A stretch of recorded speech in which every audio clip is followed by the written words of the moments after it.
Hello students, नमस्कार। स्वागत है आप सभी का बायोलॉजी वन लाइनर एमसीक्यूज़ के अंदर, जिसमें डेली हम 100 एमसीक्यूज सॉल्व करने वाले हैं।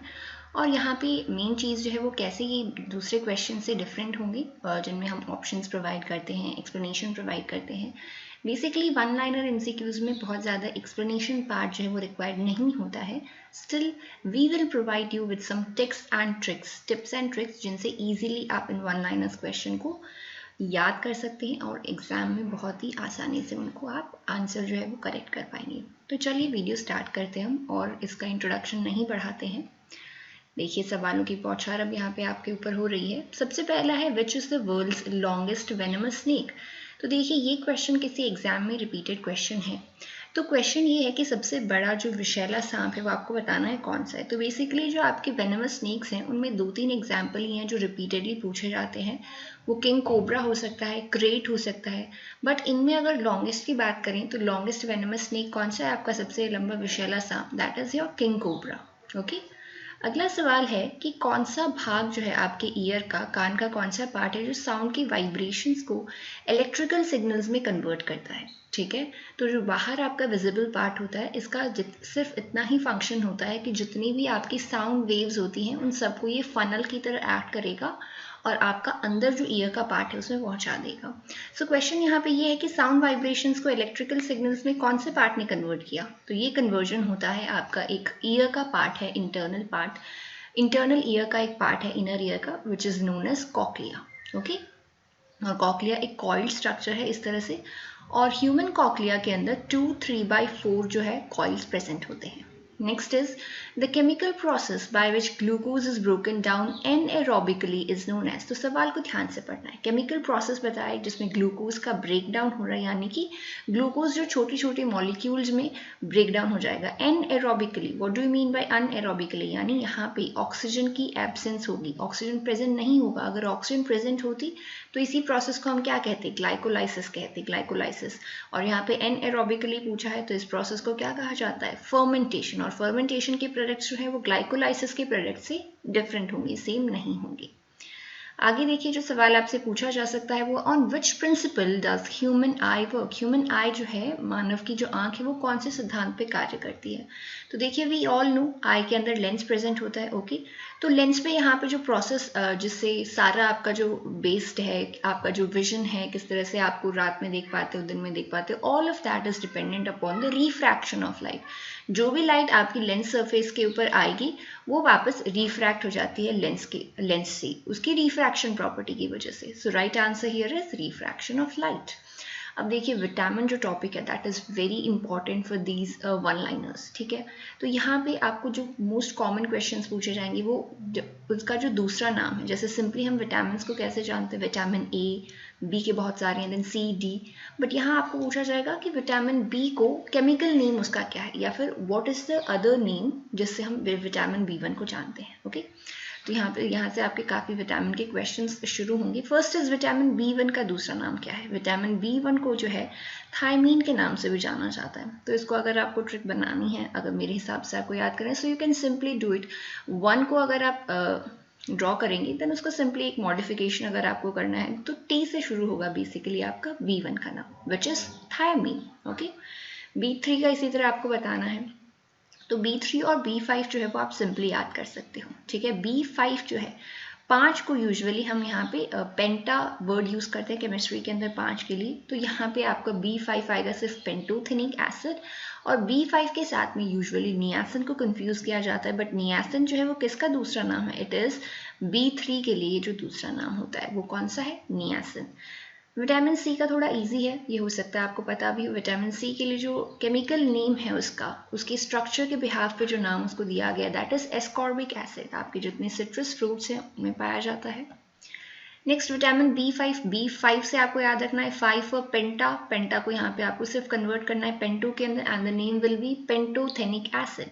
सिमिलरली आपको B6 का नाम बताना है। B6 का नाम अगेन इंपॉर्टेंट है। B6 के लिए जो आपके पास नाम होगा वो होगा कौन सा, pyridoxine. B7 is biotin. Okay, तो ये हो सकता है आपको 6 और 7 याद ना हो पाए, बट आपको बाकी याद हो जाएंगे। B1 क्या था, थायमीन था। B2 की हमने बात करी नहीं है। B3 is niacin. ओके, उसके बाद में B5 is pantothenic acid, B6 is pyridoxine and B7 is biotin. Okay, ये आपके बी कॉम्प्लेक्स से विटामिन हो गए। यहाँ पे सिर्फ एक बचता है शायद, that is vitamin B12 which is known as cyanocobalamin. Now vitamin A, what is vitamin A or what is the other name for vitamin A? Vitamin A also known as retinol. तो इसको easily आप कैसे याद करोगे? आपको मालूम होगा कि विटामिन ए की डेफिशिएंसी से जो भी प्रॉब्लम्स होती हैं they are all related to your eye, जैसे कि नाइट ब्लाइंडनेस है, उसके साथ साथ आपका ज़ीरोफ्थैलेमिया है। सो विटामिन ए जो है वो आपका एसोसिएटेड है आई से, और आई के अंदर एक स्ट्रक्चर प्रेजेंट है, if you all know, that is retina.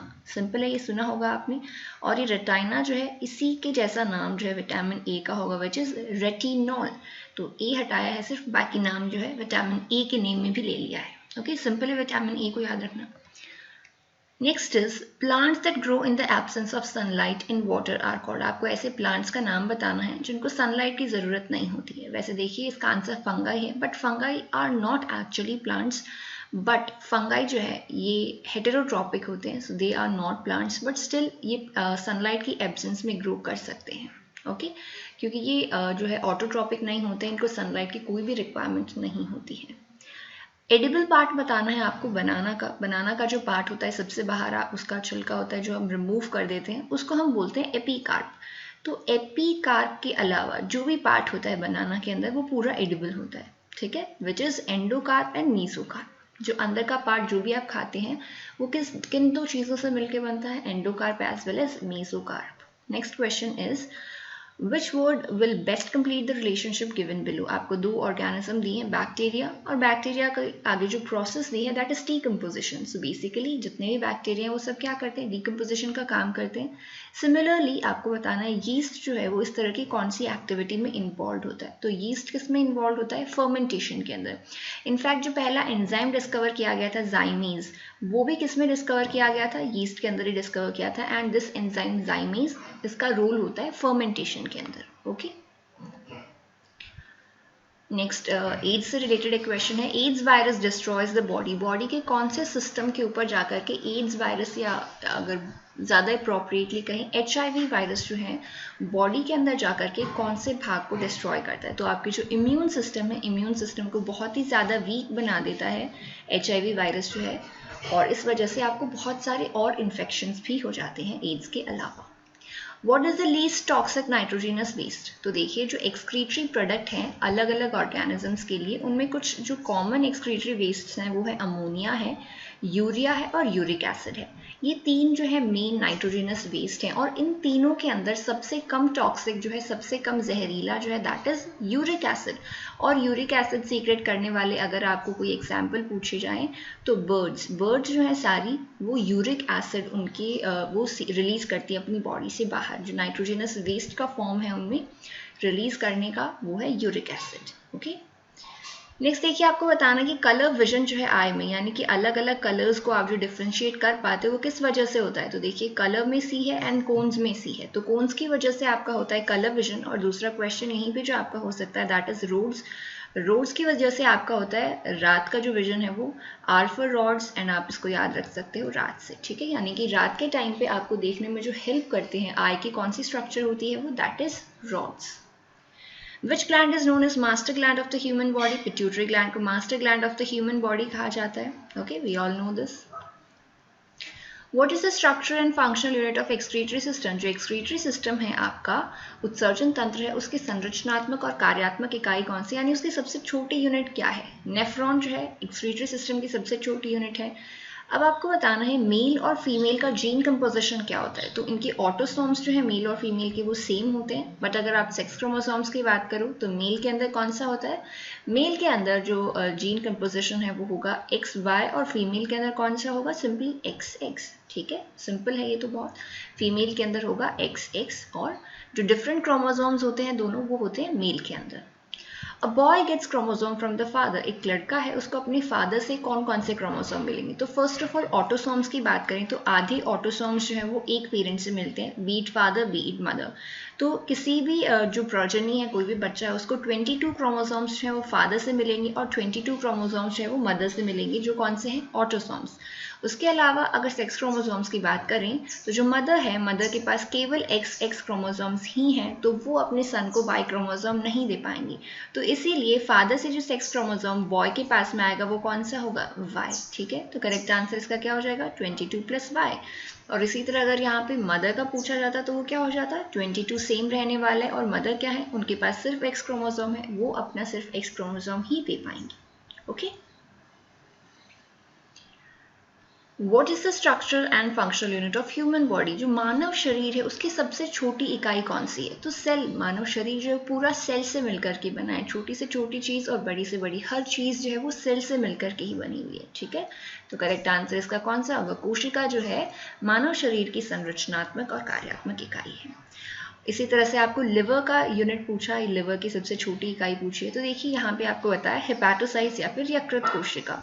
तो जो लोग इंग्लिश में पढ़ रहे हैं उनके लिए एक चीज़ यहाँ पे इजी हो सकती है कि हेपाटो वर्ड जहाँ कहीं भी आए तो हमेशा ये याद रखना है दैट हेपाटो जो है हमेशा लिवर से रिलेटेड होगा। जैसे आपको कोई डिजीज़ दे दी 3-4, उनमें से आपको पूछा बताओ इनमें से कौन सी लिवर से एसोसिएटेड है, तो अगर उनमें से किसी के भी वर्ड में हेपैटिक है, जैसे हेपैटिक सिरोसिस, तो वो किससे रिलेटेड होगा? लिवर से, यानी कि वो पक्का है कि वो डिजीज लिवर की होगी। नेक्स्ट इज कार्डियक मसल्स जो है वो किसमें पाई जाती है? मसल्स आपकी 3 तरह की होती हैं, कार्डियक होती हैं, स्मूथ मसल्स होती हैं, स्केलेटल मसल्स होती हैं। कार्डियक मसल्स में जो कार्डिया वर्ड है, अगेन जो कार्डिया वर्ड है हमेशा ये यूज़ किया जाता है किसके लिए? आपके हार्ट के लिए। और कार्डियक मसल्स जो हृदयी मांसपेशियां कहाँ पे मिलती हैं? हृदय में। The mineral which control the functioning of thyroid, thyroid की फंक्शनिंग को कंट्रोल करने के लिए अगर कोई मिनरल है तो वो कौन सा है? आयोडीन। आयोडीन की डेफिशिएंसी से क्या हो जाता है? गॉइटर हो जाता है, और इसीलिए हमें जो नमक है वो आयोडाइज्ड नमक का सेवन करना चाहिए। Okay, Who launched the countrywide pulse polio programme 2019? तो पल्स पोलियो प्रोग्राम है 2019 में इसको लॉन्च किया गया था। आपको बताना क्योंकि ये बहुत ज़्यादा पुराना नहीं बोल सकते, बहुत ज़्यादा नया भी नहीं बोल सकते, लाइक लास्ट ईयर का ये तो आपको याद होना चाहिए। रामनाथ कोविंद जो थे उन्होंने पल्स पोलियो प्रोग्राम 2019 को लॉन्च किया था। Okay, how do green plants in the sea help fish to respire? जो आपके सी हैं, जो समुद्र के अंदर ग्रीन प्लांट्स भी होते हैं, फिशेस भी हैं, बाकी सारे एक्वेटिक एनिमल्स भी हैं। बताना है आपको कि जो ग्रीन प्लांट्स हैं वो किस तरह से मदद करते हैं जो फिशेस हैं उनको सांस लेने में या श्वसन में। तो देखिए ग्रीन प्लांट्स हैं, ग्रीन प्लांट्स जहाँ कहीं भी होंगे उनकी एक प्रॉपर्टी तो कॉमन है, वो कौन सी है? कि ग्रीन प्लांट्स जो हैं वो फोटोसिंथेसिस करेंगे। ठीक है, प्रकाश संश्लेषण करेंगे, और प्रकाश संश्लेषण से क्या होगा? ऑक्सीजन जो है वो रिलीज करेंगे, और ये जो ऑक्सीजन है वो यूज़ कर सकती हैं फिशेस, यूज़ कर सकती हैं, बाकी एक्वेटिक ऑर्गेनिजम्स जो हैं वो यूज़ कर सकते हैं, और इसकी मदद से वो क्या करेंगे? रेस्पायर करेंगे। तो आंसर इसका यही है कि जो ग्रीन प्लांट्स हैं वो ऑक्सीजन जो है रिलीज करेंगे। ओके, नेक्स्ट इज आपको बताना है ब्लड शुगर कौन सा, यानी आपके रक्त के अंदर पाई जाने वाली शुगर या सबसे अधिक मात्रा में पाई जाने वाली शुगर जो होगी उसको ब्लड शुगर कहेंगे। और ग्लूकोज जो है उसकी मात्रा सबसे अधिक होती है ब्लड के अंदर, इसीलिए उसे हम क्या कहते हैं? Blood sugar. Correct answer is glucose. क्या है? 1 सेकेंड प्लीज, ग्लूकोज। ओके, अगला आपको बताना है कौन सा ऐसा विटामिन है जिसको अगर आपने हीट कर दिया, गर्म अगर कर दिया तो वो नष्ट हो जाएगा। ऐसा विटामिन जो है वो हमारा एक ही है, वो कौन सा है? B1, जिसका नाम हमने कैसे याद किया था? 1 ये दिस थायमीन। Okay, simple. इस तरह की अगर आप छोटी छोटी चीज़ें भी रिलेट करोगे तो वो आपको एग्जाम में काफ़ी हेल्प करने वाली है।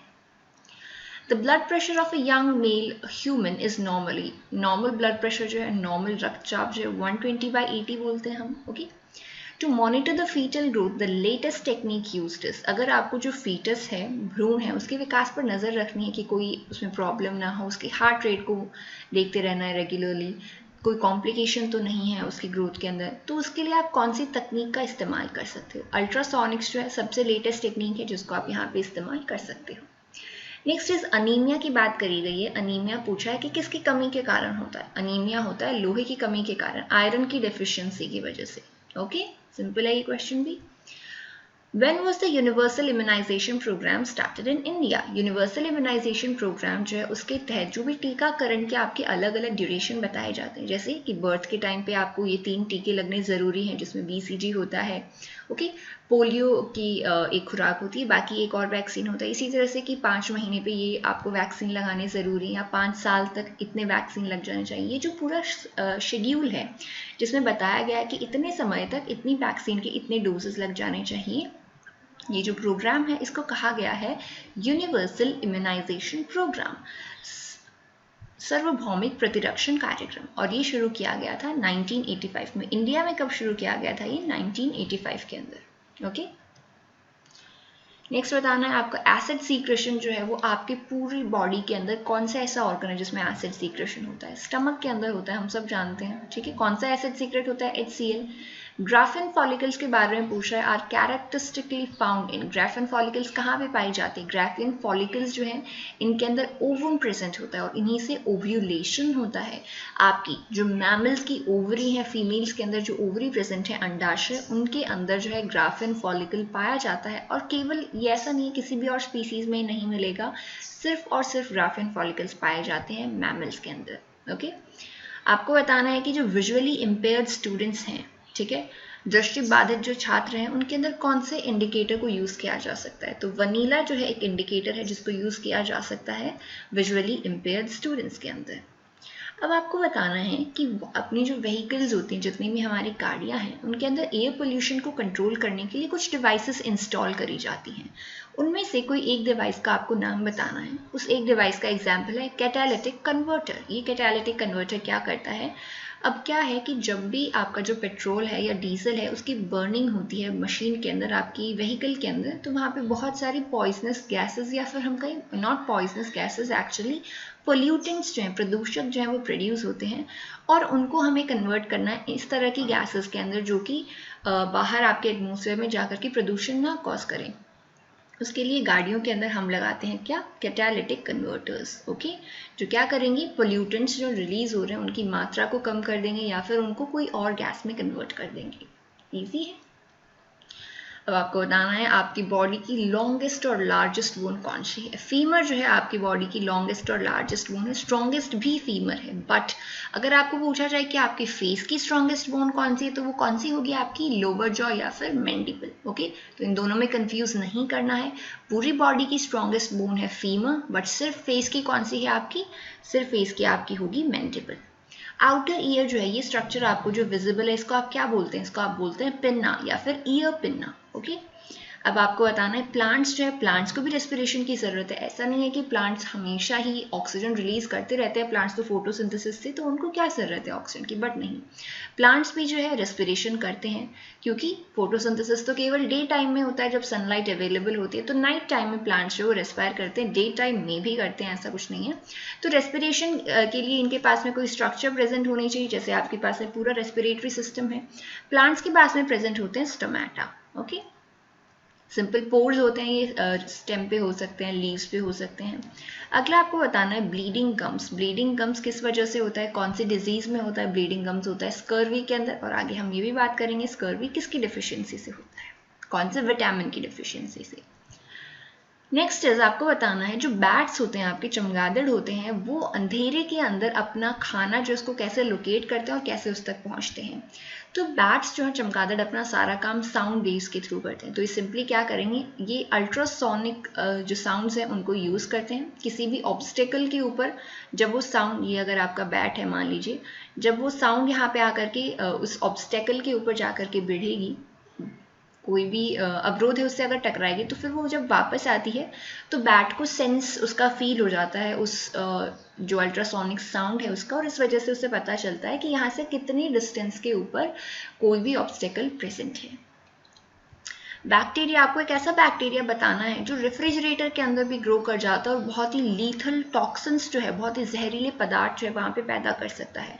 ऐसा एक एग्जाम्पल है बैक्टीरिया का क्लॉस्ट्रीडियम बोटुलिनम, और आपको आश्चर्य होगा ये जानकर कि ये बैक्टीरिया जो आपके डब्बा बंद जो खाने हैं उनके अंदर बहुत ज़्यादा पाया जाता है, और जो फूड पॉइजनिंग होती है उसका सबसे कॉमन रीज़न एक क्लॉस्ट्रीडियम बोटुलिनम है। जैसे आपके डब्बा बंद जो रसगुल्ले हैं या इस तरह की और जो मिठाइयाँ हैं विच आर पैक्ड, उनके अंदर ये ग्रो कर सकता है। ऐसा नहीं है कि हमेशा होता है, ग्रो कर सकता है। विच of the following elements is not part of a protein? Protein के अंदर देखिए आपका कार्बन आपको मिलेगा, हाइड्रोजन आपको मिलेगा, नाइट्रोजन भी मिल जाएगा, सल्फर भी मिल जाएगा, ये नॉर्मली आपको मिल। आयोडीन जो है, आयोडीन आपको नहीं मिलेगा प्रोटीन्स के अंदर। ठीक है, कौन कौन से आपको एलिमेंट्स जो है वो प्रोटीन्स के अंदर मिल जाएंगे? कार्बन, हाइड्रोजन, नाइट्रोजन और सल्फर। बट कौन सा नहीं मिलेगा आपको? Iodine. Iodine is not present in proteins. The increase in oil production is due to, oil production के अंदर जो बढ़ावा हुआ है वो कौन से रिवोल्यूशन के। अब देखिए जितनी भी ये रिवोल्यूशंस हैं उनके जो नाम हैं they are almost link to जो प्रोडक्ट है वो। अब जैसे देखिए एक रिवोल्यूशन आपका वीट के लिए हुआ था जिसको ग्रीन रिवोल्यूशन के नाम से जाना जाता है, मिल्क के लिए जो हुआ था उसको ब्लू रिवोल्यूशन के सॉरी नॉट मिल्क, वाटर से रिलेटेड एक रिवोल्यूशन था उसको ब्लू रिवोल्यूशन के नाम से जाना जाता था। इसी तरह ऑयल प्रोडक्शन से रिलेटेड जो इस तरह का रिवोल्यूशन है, जो क्रांति थी, उसे बोला गया था येलो रिवोल्यूशन। उसके बाद में जो ऑयल प्रोडक्शन है उसमें इंक्रीज हुआ था। Okay, which of the following issues create threat to the public health, public health के लिए कौन कौन से इश्यूज जो हैं वो थ्रेट हो सकते हैं। पोल्यूशन हो सकता है, पानी की कमी भी हो सकता है, ओवर पॉपुलेशन, अगर जनसंख्या बहुत तीव्र गति से बढ़ती रही तो वो भी जो है पब्लिक हेल्थ जो है लोगों के स्वास्थ्य के लिए एक खतरा हो सकता है। नेक्स्ट आपको बताना है ज़ीरोप्थैलेमिया किसकी डेफिशिएंसी से होता है। ज़ीरोप्थैलेमिया जो है अगेन ये एक आँख से रिलेटेड आपका एक डिसीज़ है जो होता है विटामिन ए की डेफिशिएंसी से। कहीं भी अगर आपको लगे आँख से रिलेटेड कोई भी बीमारी है वो किसकी डेफिशिएंसी से होगी, विटामिन ए। बायोगैस के कंस्टिट्यूएंट्स आपको बताने, तो देखिए एक चीज़ जो मेरी तरफ से आपके लिए वो ये है कि बायोगैस के कंस्टिट्यूएंट्स के अंदर कभी भी आप ऑक्सीजन को ना बताएं, ठीक है, क्योंकि एक बहुत ही टेंडेंसी रहती है कि ऑक्सीजन की प्रेजेंस में कंबशन रिएक्शन होती है तो मे बी बायोगैस के अंदर भी ऑक्सीजन प्रेजेंट होगा, बट नहीं, कार्बन डाइऑक्साइड प्रेजेंट हो सकती है बायोगैस में, मिथेन हो सकता है, H2S भी थोड़ी बहुत प्रेजेंट होती है और हाइड्रोजन गैस के भी कुछ अमाउंट्स पाए जाते हैं, बट मेन जो इसका कंस्टिट्यूएंट है वो होता है मिथेन। ओके, सो करेक्ट जो आंसर है उनमें मेनली ये 4 गैसेस ही होती हैं, ऑक्सीजन को इंक्लूड आप कभी ना करें। पेनिसिलिन आपको बताना है, पेनिसिलिन जो है एक पहली ड्रग जो डिस्कवर करी गई थी, पहली उसको नाम दिया गया था वंडर ड्रग, और ये डिस्कवर किसने करी थी, ये डिस्कवर करी थी अलेक्जेंडर फ्लेमिंग ने। ओके, अगला है कौन सा ऐसा विटामिन है जो ब्लड क्लॉटिंग के लिए एसेंशियल है। ब्लड क्लॉट के लिए जो एसेंशियल विटामिन है, जो क्लॉटिंग ऑफ ब्लड की बहुत सारी आपकी रिएक्शंस हैं, वहाँ पे आपका जो विटामिन काम आता है वो कौन सा है, विटामिन के। ओके, के फॉर के अपना विटामिन, और के से आप क्लोटिंग भी याद रख सकते हो। ओके, तो इस तरह से याद रखें। BCG वैक्सीन आपको बताना है, BCG वैक्सीन जो बर्थ के टाइम पे दिया जाता है वो किससे इम्यूनिटी प्रोवाइड करता है, वो इम्यूनिटी प्रोवाइड करेगा आपको टीबी से, ट्यूबरक्यूलोसिस से। अगला आपको बताना है एलिफेंटियासिस या जो हाथी पाँव हैं, जिसमें आपके जो यूजुअली जो पाँव हैं वो स्वेल होकर के बहुत ही ज़्यादा साइज़ के हो जाते हैं, उसका आपको बताना है किसके कारण ये डिजीज़ होती है। तो ये आपकी होती है वुचरेरिया बैंक्रॉफ्टाई की वजह से। तो आपको हो सकता है क्वेश्चन में केवल वुचरेरिया दिया हो, ठीक है, या फिर हो सकता है आपको वुचरेरिया बैंक्रॉफ्टाई दिया हो। तो सबसे मेन जो रीज़न है इसका यही है। अगला आपको बताना है विटामिन B12 का नाम, जो मैंने आपको शुरू में सारे विटामिन के साथ में बता दिया था, ये कौन सा है, साइनोकोबालामीन। अगला आपको बताना है कैल्सीफेरॉल कौन से विटामिन का दूसरा नाम है। विटामिन D का दूसरा नाम जो है वो है कैल्सीफेरॉल, कभी कभी डाई कैल्सीफेरॉल या ट्राई कैल्सीफेरॉल के नाम से भी जाना जाता है। सिंपली अलग अलग केमिकल नेम्स हैं, बट अगर डाई ट्राई भी नहीं याद रखें आप तो कैल्सीफेरॉल तो कम से कम आप याद रखें। फैट सॉल्युबल विटामिन आपको बताने, फैट सॉल्युबल विटामिन सिंपली आप याद रखें, अगर फैट सॉल्युबल वाटर सॉल्युबल दोनों यानी कि वसा में घुलने वाले और पानी में घुलनशील विटामिन अगर आपको अलग अलग याद नहीं रहते हैं तो सिंपली आपको याद रखना है कि वसा में घुलने वाले विटामिन है सिर्फ 4, और वो कौन से हैं, A, D, E और K, ठीक है। विटामिन सी आपको बताना है कहाँ पे प्रेजेंट होता है, तो जितने भी सिट्रस फ्रूट्स हैं, जितने भी खट्टे फ्रूट्स हैं आपके, उन सब के अंदर विटामिन सी जो है आपको ज़रूर मिलेगा। जैसे कि अगर हम बात करें सिट्रस फ्रूट्स यहाँ पे मेंशन है, गुआवा में आपको ये मिलेगा, टोमेटो में मिलेगा, ब्रोकली, पपाया, पी, इन सब के अंदर जो विटामिन सी प्रेजेंट होता है। बट मेन अगर एक ग्रुप का नाम अगर आपको देना हो तो वो कौन सा होगा, सिट्रस फ्रूट्स। अब स्कर्वी जिसकी हम बात करते हैं, जिसमें आपकी गम्स जो हैं, गम्स में स्वेलिंग हो जाती है, वहाँ से ब्लीडिंग भी शुरू हो सकती है, वो किसकी डेफिशिएंसी से होता है, वो होता है आपका विटामिन सी या फिर एस्कॉर्बिक एसिड की डेफिशिएंसी से। अगला आपको बताना है berry berry, berry berry, B for beri और बी फॉर विटामिन बी, किसकी डेफिशिएंसी से होता है, बेरी बेरी, विटामिन बी की डेफिशिएंसी से। अगला आपको बताना है रिकेट्स, रिकेट्स जो है आपकी जोड़ों से रिलेटेड एक डिजीज़ है, ठीक है। यूजुअली इसके अंदर क्या होता है, बच्चों के अंदर जो इस तरह से घुटने हैं वो काफ़ी, और जो हड्डियां हैं वो मतलब नॉर्मल फॉर्मेशन उसका नहीं होता है, और ये रिलेटेड है किसकी कमी से, विटामिन डी की कमी के कारण। आयोडीन डेफिशिएंसी अगर है आपकी डाइट के अंदर, अगर आप आहार में आयोडीन प्रॉपर अमाउंट में नहीं ले रहे हैं तो आपको क्या हो जाएगा, गॉइटर, आपका थायराइड ग्लैंड जो उसकी साइज बढ़ने लग जाएगी। ब्लीडिंग गम्स, अगेन हमने थोड़ी देर पहले बताया था आपको, स्कर्वी के अंदर ये आपके जो गम्स हैं, मसूड़े हैं, उनमें ब्लीडिंग शुरू हो जाती है, खून आने शुरू हो जाते हैं, और वो किसकी डेफिशिएंसी से था? स्कर्वी, एस्कॉर्बिक एसिड की या फिर विटामिन सी की डेफिशिएंसी से। मिल्क जो है उसका मेन कंस्टिट्यूएंट कौन सा है? तो यहाँ पे आपको पूछा है प्रोटीन, तो प्रोटीन अगर आपको मिल्क का पूछें तो वो होगा आपका कैसीन। और अगर आपको शुगर पूछी जाए मिल्क की कि कौन सी शुगर मिल्क के अंदर प्रेजेंट है, तो वो कौन सी होती है आपकी? लैक्टोज। अब आपको बताना है विटामिन जो है दो अलग अलग तरह के होते हैं, वो कौन कौन से? तो एक जो वसा में घुलते हैं और दूसरे जो पानी में घुलनशील होते हैं, जल में घुलनशील हैं। अब आपको बताना है आपको उन विटामिन का नाम जो आपके ब्रेन की हेल्थ के लिए, ब्रेन की सेहत के लिए अनिवार्य है। तो विटामिन बी में से 3 विटामिन हैं जो ब्रेन की सेहत के लिए एसेंशियल हैं, बी फॉर ब्रेन और बी फॉर आपके विटामिन बी। और वो विटामिन बी कौन कौन से हैं? यहाँ पे आपका एक B6 होना चाहिए, B9 होना चाहिए और एक B12। ये 3 विटामिन जो हैं आपका जो ब्रेन है, आपके मस्तिष्क की नॉर्मल जो एक्टिविटीज़ हैं उनमें हेल्प करते हैं। फर्स्ट आर्टिफिशियली सिंथेसाइज विटामिन आपको बताना है, पहला संश्लेषित विटामिन कौन सा था? अगेन विटामिन सी जो था वो पहला संश्लेषित विटामिन था। विटामिन डी का सबसे इंपॉर्टेंट नेचुरल सोर्स कौन सा है? सनलाइट। ये तो हम हमेशा ही लेते हैं vitamin D and we all know this. Which vitamin contains cobalt, कौन से विटामिन के अंदर कोबाल्ट है? अब आपको होगी ये तो आपने बताया नहीं। तो देखिए विटामिन B12 का हमने नाम क्या बताया था? सायनो कोबाल एमीन। तो ये जो कोबाल है यहाँ पे, ये कोबाल्ट का ही शॉर्ट फॉर्म यहाँ पे यूज किया गया है। और जो साइनो कोबाल एमीन अगर आपको मालूम है तो आपको ये भी याद रखना है कि विटामिन B12 के अंदर क्या है? कोबाल्ट प्रेजेंट होता है। अनपॉलिश्ड राइस, अब देखिए राइस में क्या होता है? पॉलिश्ड राइस उसे कहते हैं जब राइस के बाहर एक लेयर होती है, उसका जो सीड कोट होता है उसको रिमूव कर दिया जाता है। सॉरी, जब सीड कोट को रिमूव कर दिया जाता है तो सीड कोट के अंदर जो एसेंशियल विटामिन है वो रिमूव हो जाते हैं। बट यहाँ पे हम बात कर रहे हैं वो राइस जो पॉलिश नहीं किया गया है, अनपॉलिश्ड राइस। और उसे पॉलिश्ड राइस क्यों बोला? क्योंकि वो दिखने में थोड़ा डिफरेंट होता है, थोड़ा सा बेटर या फिर थोड़ा शाइनी फील होता है, but still it is not good. क्यों? क्योंकि अगर आपने राइस को पॉलिश कर दिया है तो वहाँ पे आपको थायमीन की डेफिशिएंसी हो जाएगी। और वहीं अनपॉलिश्ड राइस किसका रिच सोर्स है? थायमीन। और थायमीन आपका कौन सा विटामिन था? B1। ओके, रिलेट करिए इन सब चीज़ों को, बहुत ईजी हो जाएगा। ओके, नेक्स्ट देखिए, नेक्स्ट है 1 सेकेंड।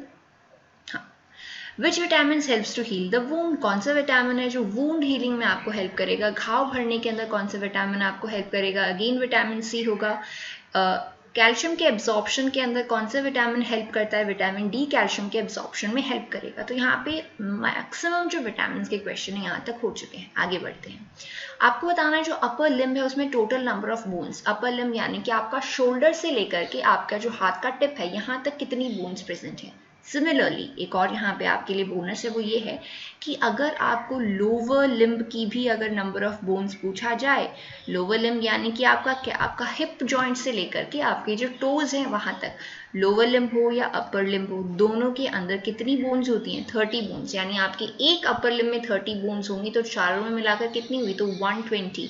तो 120 बोन्स तो सिर्फ आपके दोनों अपर लिम्ब और दोनों लोअर लिम्ब में प्रेजेंट होती है। इतने में नहीं जाना है तो सिर्फ इतना याद रखिए आपके लिए जो इंपॉर्टेंट है वो कि अपर लिम्ब लोअर लिम्ब दोनों के अंदर 30 बोन्स होती हैं, हर एक के अंदर, दोनों में नहीं बात करी गई है, इंडिविजुअल सिंगल के अंदर। अब आपको बताना है ह्यूमन फेस के अंदर कितनी बोन्स प्रेजेंट होती है। हम बात कर रहे हैं सिर्फ इतने पार्ट की, तो ये इतना पार्ट जो है आपका फेस का, इसके अंदर प्रेजेंट होती है 14 बोन्स। आप पूरे स्कल को पढ़ेंगे तो स्कल के अंदर आपका क्रेनियम भी आ जाएगा और आपका फेस भी आ जाएगा, उसमें नंबर ऑफ बोन्स डिफरेंट होंगी। बट फेस के लिए मैंने क्या बोला? सिर्फ ये पार्ट जो विजिबल है आपको। Okay, how many bones are present in human skull. अब देखिए ह्यूमन स्कल आ चुका है पूरा, जिसमें क्रेनियम और फेस दोनों इंक्लूड होगा। यहाँ पे जो टोटल नंबर ऑफ बोन्स होती हैं वो कितनी होती हैं? 22। अब हम पहले 79 क्वेश्चन करते हैं। स्मॉलेस्ट बोन आप सबको आती होगी, मुझे पक्का श्योर है। वो कौन सी है? स्टेपीज है। स्टेपीज के बारे में इंपॉर्टेंट क्या है कि ये ईयर में पाई जाने वाली एक बोन है। ठीक है, अब मैंने आपको एक स्टेप और आगे लेके जाते हैं हम आपको, और मैंने आपसे पूछा आप बताओ मुझे स्मॉलेस्ट मसल कौन सी है। तो अगर आपको स्मॉलेस्ट बोन पता है तो बहुत आसानी से आप स्मॉलेस्ट मसल भी बता दोगे। तो जो आपकी स्टेपीज बोन है, जो सबसे छोटी बोन है, उसी से रिलेटेड जो है वो आपकी सबसे छोटी मसल है, और वो कौन सी है? स्टेपीडियस। तो अगर आपको इसका नाम भी याद ना रहे तो आपको सिर्फ इतना याद रखना है कि जब अगर मसल भी पूछें तो हमें स्टेपीज से मिलता जुलता ही कोई नाम जो है वो ऑप्शंस में ढूंढना है। ठीक है, स्टेपीज क्या हो गई? सबसे छोटी बोन, और स्टेपीडियस क्या होगा? सबसे छोटी मसल। इजी है। ब्लड प्रेशर आपको बताना है हेल्दी मैन का। ये क्वेश्चन रिपीट हो गया, I am sorry for that. तो सिमिलरली एक क्वेश्चन ऐसे ही पूछा जा सकता है, नॉर्मल सिस्टोलिक ब्लड प्रेशर जो है हेल्दी मैन का कितना होता है। तो अगर सिस्टोलिक ब्लड प्रेशर पूछा जाए तो वो कितना होगा 120। तो पहले जो हम लिखते हैं हमेशा वो होता है सिस्टोलिक ब्लड प्रेशर।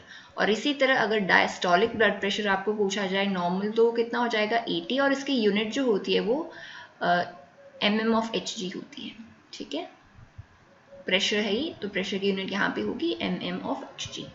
नेक्स्ट आपको बताना है ह्यूमन सलाइवा जो है उसके अंदर कौन सा एंजाइम प्रेजेंट होता है। तो उस एंजाइम को आप टाइलिन भी बोल सकते हो या फिर सलाइवरी एमाइलेज भी बोल सकते हो। ठीक है, करेक्ट है।